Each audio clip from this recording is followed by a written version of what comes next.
esnea egin behar dugu. Postre erresa esaten du denak, gauza gutxi dauzkelako.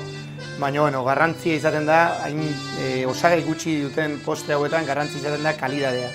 Orduan hortako, nola ez, iztu eta esnea erabili behar dugu.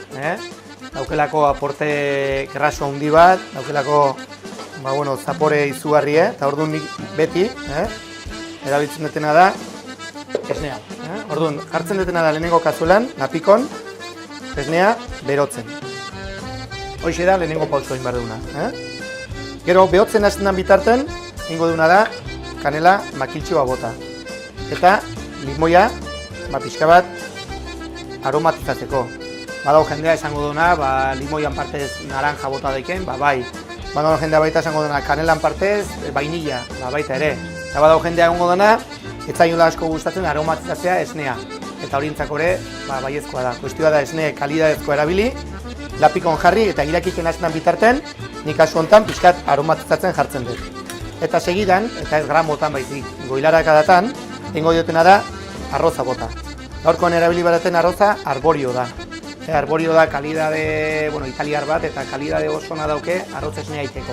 Karnaroli de bai, biak dute fekula asko erabiltzen da risotetako eta arroz esneentzako, ezin hobea.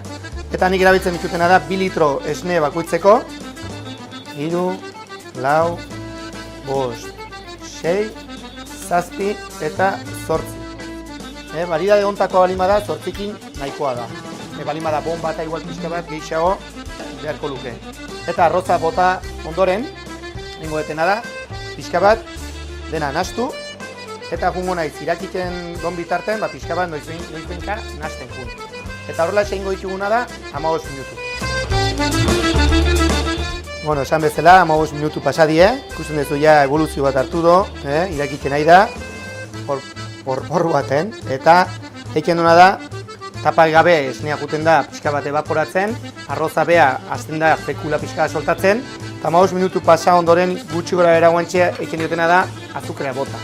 Ez leheno, eta eiken duna da bestela horitu eta gaina zaporeare erabat aldatzen du. Orduan botako izkiu, ni bat botatzen izkiu 8 bat goilaraka da. Baina ikustu alin batzue oso gozo zatela, pare bat gehiago eta ikustu alin batzue ezin duzula, gutxi xau.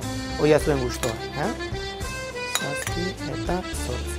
Eta orain arte mugitzen haitu balin bagea, orain bai dala oso garrantzitsua etengabe mugitzen haitzea. Zati bestela, azukre hori egiten da pixka bat behatu beran eta orain izaten da momentu pixkat klabea. Orduan beste 5 bat minutu edukiko ditugu nahasten eta arroz esnea ja preste edukiko. Pasadi, denera 20 minutu, 22 minutu, inguru hortan irauten do arroz esne on bat eken horrelako kalidadea sartzen diunen. Ikusiko zu oso goxoa gehatzen da, oso erresa, sekreto guztik geakutxo ditugu. Oaingo duna da zure itzali, eta bateratuko dugu zaziotxo bat, zure ikusteko. Hau ez da komeni oso lodiek gehatzea, zati gero, behare bai, loditu iken da. Orduan, hau izango litzeke pixka bat testura zuek ikusteko, eta hoxe da ba.